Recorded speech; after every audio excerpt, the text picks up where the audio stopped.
Gil Norton's name is synonymous with guitar-driven indie rock that packs punch and excitement. With an incredible work ethic and a drive to deliver the best performances and sound possible, Gil is the guy many bands have called over the years when they need to be whipped into shape. These acts include the Foo Fighters, Pixies, Counting Crows, Jimmy Eat World, Echo and the Bunnymen, and many, many more. As a student interested in a career in TV, Gil Norton gained experience as a documentary filmmaker, creating films for the local council in Liverpool. Already keenly interested in the local music scene of the late 70s, Gil and his team set about making a film of the process of recording a record at the now defunct Amazon Studios.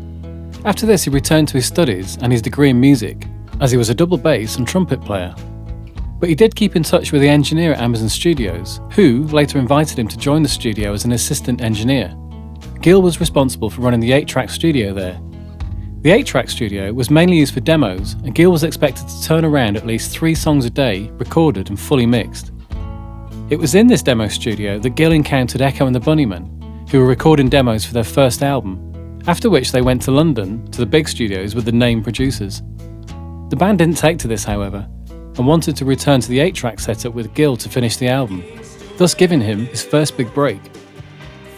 It was a couple of years after this that he first went to work in the States. This was producing the debut album for the band Throwing Muses.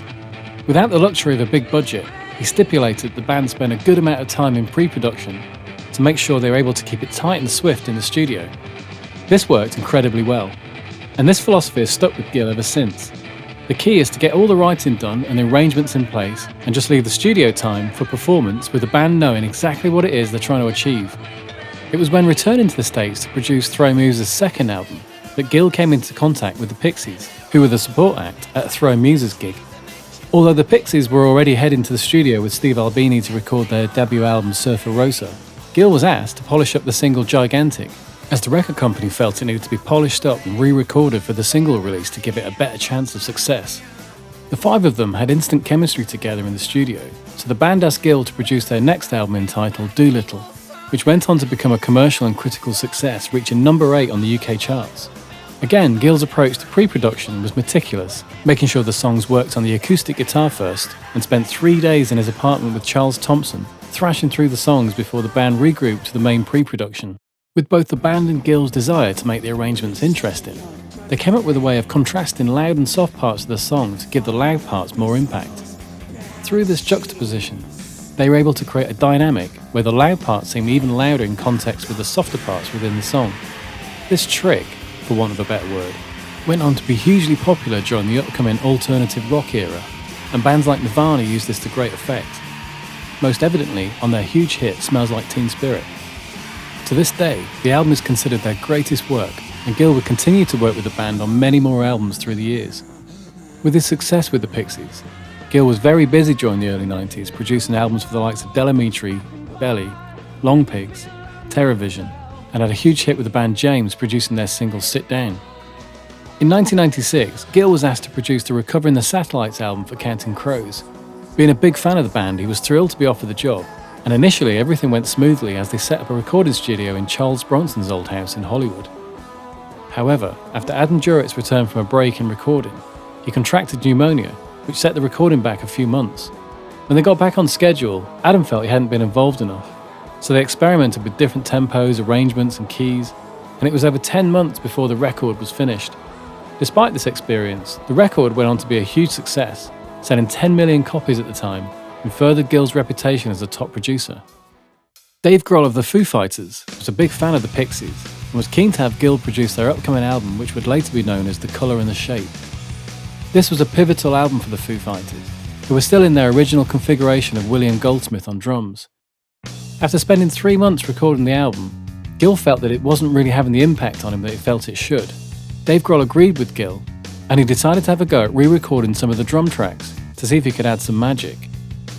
According to Gil, the results were stunning, as he nearly fell off his chair after only a few takes. Dave Grohl was able to bring the excitement that was missing. It also then prompted them to re-record some of the instrumental parts to match the new energy. This lifted the whole album, and the addition of the newly finished song Everlong, the Foo Fighters went away with a career-defining record that would see them become one of the biggest rock bands in the world. These are the main stems for the song Everlong. The main kit was a Gretsch with a Tama bell brass snare. The whole kit was professionally tuned by Ross Garfield, making sure they sounded really great. The bass is a P bass into an Ampeg SVT, and the guitars are nice and wide, Dave on one side, Pat on the other. The cabs were mic'd up with a U87 and SM57, fully in phase, and they've got the contrasting dry guitar here, which is the Static JT40 for a lo-fi sound. The vocals are double track, as Dave was really keen on double tracking his voice, with a bit of delay on there. And the backing vocals were phoned in, literally phoned in on a phone and recorded in the studio, which gives them a really haunting sound.